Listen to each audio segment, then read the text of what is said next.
ओम श्री परमात्मने नमः। योग दर्शन विभूतिपाद पहला अध्याय। धारणा, ध्यान और समाधि का वर्णन।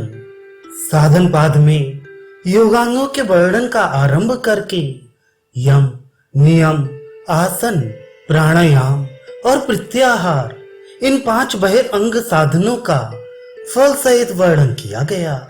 शेष धारणा, ध्यान और समाधि इन 3 अंतरंग साधनों का वर्णन इस पाद में किया जाता है, क्योंकि ये तीनों जब किसी एक ध्येय में पूर्णतया किए जाते हैं तब इनका नाम संयम हो जाता है। योग की विभूतियां प्राप्त करने के लिए संयम की आवश्यकता है। अतः इन अंतरंग साधनों का वर्णन साधन पाद में ना करके इस विभूति पाद में करते हुए पहले धारणा का स्वरूप बतलाते हैं। पहला सूत्र, बाहर या शरीर के भीतर कहीं भी किसी एक देश में चित्त को ठहराना धारणा है।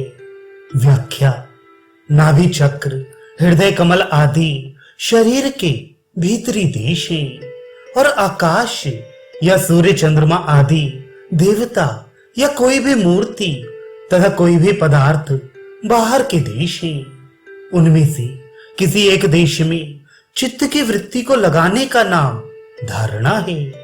अब ध्यान का स्वरूप बतलाते हैं। दूसरा सूत्र, जहां चित्त को लगाया जाए उसी में वृत्ति का एक तार चलना ध्यान है।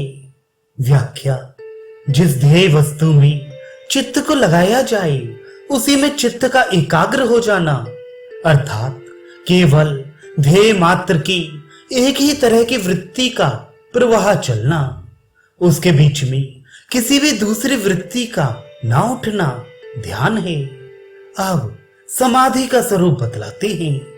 तीसरा सूत्र, जब ध्यान में केवल ध्येय मात्र की ही प्रतीति होती है और चित्त का निज स्वरूप शून्य सा हो जाता है, तब वही समाधि हो जाता है।